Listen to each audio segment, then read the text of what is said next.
Hello future doctor, कैसे हैं? हो तो आप अच्छे ही होंगे। तो हम जनरल फार्मेक चल रही थी अपनी। तो आज अपन जनरल फार्मेक में नेक्स्ट टॉपिक पढ़ेंगे, बायो ट्रांसफॉर्मेशन। एक नीट पीजी रिलेटेड भी बहुत अच्छा टॉपिक है, आपकी यूनिवर्सिटी में पक्का क्वेश्चन आता है।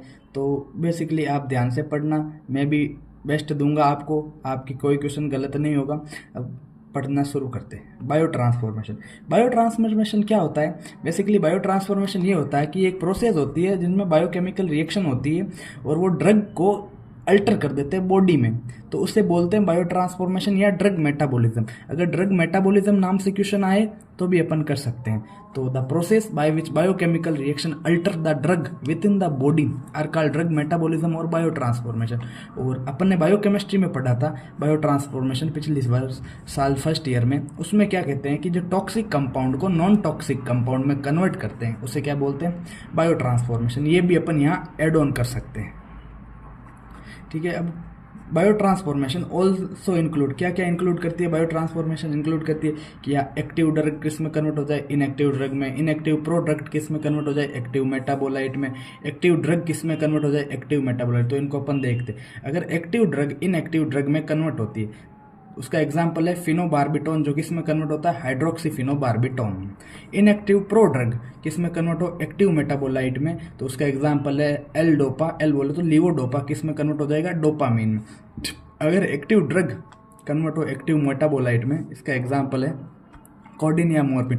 अब आप सोचोगे प्रो ड्रग क्या होता है? प्रो ड्रग वो होता है कि जब पूरा ड्रग अपने एक्चुअल फॉर्म में कन्वर्ट नहीं होता उसे बोलते हैं प्रो ड्रग। मतलब एक्चुअल फॉर्म से जो पहले का जो ड्रग का फॉर्म होता है उसे बोलते हैं pro drug. Pro drug bio transformation में इंक्लूड होती है दो टाइप की रिएक्शंस। दो टाइप की रिएक्शंस कौन कौन सी होती है? एक तो फेज 1 रिएक्शंस होती है, एक फेज 2 रिएक्शन होती है। अब फेज 1 में इंक्लूड करते हैं ऑक्सीडेशन, रिडक्शन, हाइड्रोलाइसिस, साइक्लाइजेशन, डिसाइक्लाइजेशन।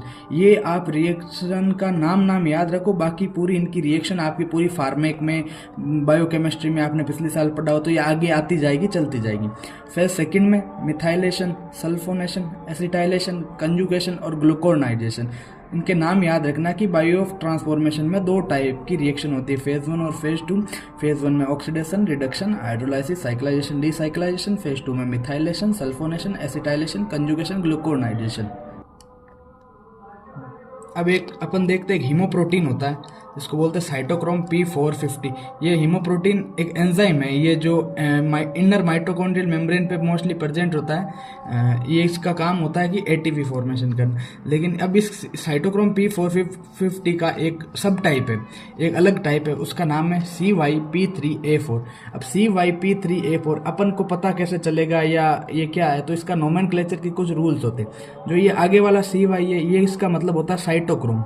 ये बीच में P3 है, ये होती है फैमिली। फैमिली के बाद में A, ये क्या आ गया? सब फैमिली। ये 4 क्या आ गया? ये इसका ही सब टाइप या आइसो एंजाइम, इसको सब टाइप या आइसो एंजाइम बोल सकते हैं। अब अपन एक टर्म देख लेते हैं, हॉफमान एलिमिनेशन। इसका जनरली MCQ आ जाता है और कई शॉर्ट क्वेश्चन आ जाए, वेरी शॉर्ट क्वेश्चन आ जाए तो उसमें अपन हॉफमान एलिमिनेशन के लिख सकते हैं। हॉफमान एलिमिनेशन क्या होता है?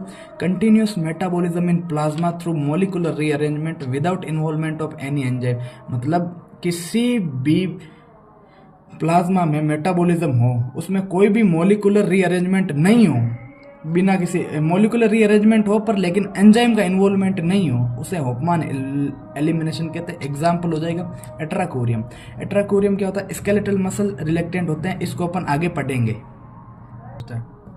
अब अपन नेक्स्ट देखेंगे ड्रग मेटाबॉलिज्म को अफेक्ट करने वाले फैक्टर्स। ड्रग मेटाबॉलिज्म को अफेक्ट करने वाले फैक्टर में सबसे पहला फैक्टर आता है एज। अब एज एक तरीके से देखो, कोई बच्चे होते हैं, बच्चों में एक जन्म होता है, बाय बर्थ होते हैं, तो उनको ग्रे बेबी सिंड्रोम हो जाता है। ग्रे बेबी सिंड्रोम भी हो जाता है after administration of chloramphenicol. Birth में नहीं होता, मिस्टेक हो गई, एज के बाद में ग्रे बेबी सिंड्रोम होता है बच्चों में ज़्यादा। क्यों? क्योंकि उनको क्लोरमफेनिकोल दे दिया जाता है। दूसरा स्पेसीज भी ड्रग मेटाबॉलिज्म डिपेंड करता है। क्यों? जैसे ह्यूमन है, ह्यूमन में एट्रोपिन की एक्टिविटी कम होती है, उसी तरह रेबिट है, रेपिड में एट्रोपिन फास्टर मेटाबोलाइज होता है। क्यों? क्योंकि वहाँ पे हाई एट्रोपिन एस्ट्रेज एक्टिविटी होती है। तो ह्यूमन में एट्रोपिन एस्ट्रेज की एक्टिविटी कम होती है, रेबिट में ज़्यादा होती है, इसलिए एट्रोपिन को फास्टर मेटाबोलाइज करवाता है रेबिट। तीसरा न्यूट्रिशनल डाइट तो अपन को पता ही है बहुत चीज़ों में अफेक्ट करती है, ड्रग्स को तो करेगी। तो डाइट कब ड्रग का मेटाबॉलिज्म एनहेंस करेगी? जब डाइट रिच किस में होगी? प्रोटीन में। प्रोटीन डाइट रिच होगी और कार्ब लो होंगे तो मेटाबॉलिज्म इनहेंस होगा किसका? ड्रग का। उसके बाद देखते हैं चौथा, ये मोस्ट इंपॉर्टेंट फैक्टर है, इसको बोलते हैं डिजीज। कुछ डिजीजेज होती है जिनमें अपने बॉडी का मेटाबॉलिज्म बढ़ जाता है, जैसे हाइपरथायरॉयडिज्म। हाइपरथायरॉयडिज्म में मेटाबॉलिज्म इंक्रीज हो जाता है बॉडी का, जिसकी वजह से ड्रग का मेटाबॉलिज्म भी इंक्रीज हो जाएगा। उसके अलावा एक जेनेटिक वेरिएशन आता है। जेनेटिक वेरिएशन का एग्जांपल आप ये देखो कि presence of atypical choline esterase lead to apnoea when succinyl choline is given. अगर सक्सिनल कोलिन देंगे और उस टाइम अगर atypical choline esterase enzyme present होगा तो वो किसको लीड कर देगा? एपनिया। एपनिया का मतलब अपने को ऑक्सीजन नहीं आएगी। ठीक है, एग्जाम्पल हो गया आइसोनियाजाइड। आइसोनियाजाइड के भी अब देखो दो टाइप है, एक तो स्लोअर एसिटाइलेशन करता है तो क्या होता है, और फास्टर एसिटाइलेशन करता है तो क्या होता है। स्लोअर एसिटाइलेशन किस में होता है? न्यूराइटिस में। फास्टर एसिटाइलेशन किस में होता है? जब फास्टर एसिटाइलेशन करवाना होगा तो अपन को क्या चाहिए होगा? आइसोनियाजाइड के लार्जर डोज रिक्वायर होंगे। अब अपन देखते हैं ड्रग मेटाबॉलिज्म का एक और फैक्टर, पांचवा फैक्टर, जिसका नाम है ड्रग ड्रग इंटरेक्शन। ये मोस्ट इंपॉर्टेंट है, इसके ऊपर अपने आप में एक शॉर्ट आंसर क्वेश्चन बनता है, 5 मार्क्स में भी बन जाता है, 7 मार्क्स में भी बन जाता है, इसलिए इसको ध्यान रखना। ड्रग इंटरेक्शन हो जाते हैं एंजाइम इंडक्शन और एंजाइम इनहिबिशन। अभी तो आप सिर्फ नाम देखो, अगले लेक्चर में लेके आ रहा हूँ एंजाइम इंडक्शन और एंजाइम इनहिबिशन पे, तो आप बने रहिए लेक्चर पे साथ और जुड़े रहिए हमारे चैनल के साथ। लाइक कमेंट शेयर सब्सक्राइब करें और आपको कोई भी डाउट हो तो कमेंट कर दिया जाए, आपको रिप्लाई किया जाएगा। Thank you.